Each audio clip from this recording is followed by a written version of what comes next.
Welcome to New Possibilities. I speak truth to power without fear. So a few days ago, I read this article in Newsweek. And what I'm going to do is read some excerpts from this article. I will post a link to this article in the description box so that you can read the article for yourself and analyze it for yourself and judge it for yourself. So I'm going to read some excerpts from this article and then I'm going to provide my commentary. So this article says, police violence and homicide have persistently and disproportionately affected Black communities for decades. A new study claims that the proportion of Black Americans killed by police is significantly higher than previous research suggests. Across the country, Black men are over 3 times more likely to be killed by police than white men, according to a study published Thursday in the American Journal of Public Health. In an analysis of all male homicides between 2012 and 2018, 8% occurred at the hands of police, research found. Of nearly 6,300 reported deaths during the 6-year count, almost 1,800 were Black, researchers found. Police killings remained highest among Black men across the United States, though the risks varied dramatically by region. In some Midwestern cities, rates of Black men killed by police are 8 times higher. Interestingly, nearly 2/3 of the reported killings were concentrated in suburbs and rural areas. This article goes on to say, it is not a problem confined to a single region or type of place. It goes on to say this, there are places where the risk is much, much higher, but across the country, there's nowhere the risk of Black men being killed by police isn't at least double. So before I go to the next segment of this article, I just want to focus on this for a minute. You know, you actually have people who think that this police brutality issue is not even a big issue. And by people, you know, the biggest example of this would be your president, Donald Trump. As far as he is concerned, police brutality is not even a big issue. As far as he is concerned, according to his own spokespeople, police brutality is a local matter that shouldn't really involve the federal government. That's how they described these issues of police brutality. In the face of all these killings that we have seen around the country, and we can just go through some of them. We saw Philando Castile gunned down. We saw Walter Scott gunned down, shot in the back. We saw Eric Garner choked to death. We saw what they did to Michael Brown, shot him in the street like an animal and left him bleeding in the street like he was roadkill, left his body in the street for hours. We saw what happened to Stephon Clark, and the list goes on and on. Sam Dubose, shot and killed by a police officer. And they want to tell us that this is not some nationwide problem when every other day we're hearing about the next police brutality victim. Every other day we're hearing about this. But as far as this Trump administration is concerned, it doesn't even matter. It's not a big issue. And then you actually have Negroes here on YouTube. They want to pretend like racism and white supremacy no longer exist.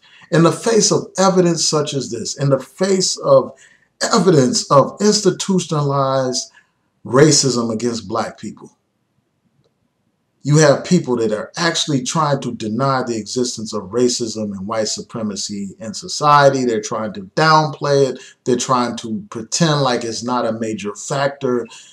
And you have some of these respectability or, politics folks, that think that all you have to do is behave, be a good little Negro, and you don't have to worry about police brutality. They think that all the burden of the problem of police brutality is on the back of black people, that black people are the ones responsible for it because we're not dressing properly, we're not behaving properly, and they put all the blame on the victim. That's what they do. That's how they try to explain away this police brutality problem, when there are plenty of examples of black men and black people in general following police instructions and still being killed by these police, still being brutalized by these police. You have situations where a black man had his hands in the air, was on the ground, obeying the police commands, and he still gets shot by the police. But yet you have people want to tell you that all you have to do is behave properly and you don't have to worry about police brutality.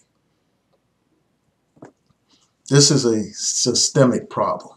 This is a problem that has to be addressed. And I think that one way that we address it is by making sure that we have people in political positions that realize that police brutality is a problem. We need to have a president that realizes that police brutality is a problem. We need to have an attorney general that realizes that police brutality is a problem. We need to have state prosecutors that realize that police brutality is a problem. We need mayors that realize this. We need senators and congressmen that realize this. And the only way that we can make that happen is by participating in the electoral process. That's what we have to do to make sure that we have the right people in positions of power to change these policies. And beyond that, we need to continue the protest against police departments. We need to continue to organize. We need to continue to push for change in society. And we need lawyers that are prepared to bring the lawsuits against these police departments in these cases of police brutality. We need courageous prosecutors that are skilled to bring lawsuits or to bring charges against officers who are responsible for these heinous crimes against our people. Now I want to go into the next segment of this article, and it deals with the impact that these policing policies have on black communities.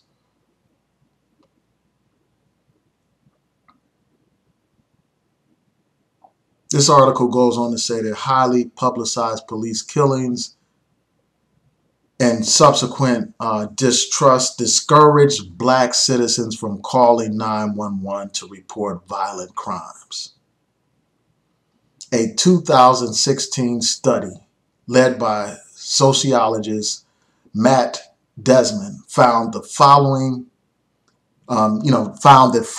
the brutal 2002 beating of Frank Jude Jr., an unarmed black man, at the hands of Milwaukee police, 911 calls declined more than 54% in predominantly black communities. Police mistrust can powerfully suppress one of the most basic forms of civic engagement, calling 911 for matters of personal and public safety. And, this is a key point. I've done these videos where I've talked about violence that plagues black communities. I talk about the lack of cooperation between communities and the police. And I've talked about the impact that police brutality and police misconduct has on this whole issue. When the people can't trust the police, the people are less likely to report crimes. Like that crime that occurred here in Baltimore that I did a video about, where a 7-year-old girl was shot and killed by some thugs. The killers are still free as I speak right now. And we have many cases of violence that plague cities like Baltimore, where you have communities that do not report the crimes. They do not contact the police. They do not tell the police the information that they need in order to apprehend the suspects. And this is because trust has been eroded in the black community. Anytime you have the people fearful of the police, Anytime you have a situation where the police can kill black people with impunity, where the police can harass black people and humiliate black people with impunity, you don't have any public trust at that point. People are not going to report crimes. And then because of that, you have an environment that is ripe for crime, an environment that generates more crime, an environment that cannot stop the violence that plagues our communities. So those people that want to complain and say, well, what about black on black violence? Well, if you're really concerned about black on black violence, then you should be concerned about the relationship between the police and the black community.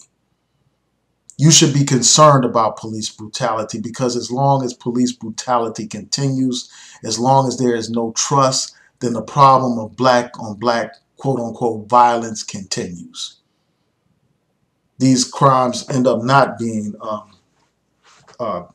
addressed. These people that perpetrate crimes do not get, arrested to the same degree that they should if the community was in cooperation with the police.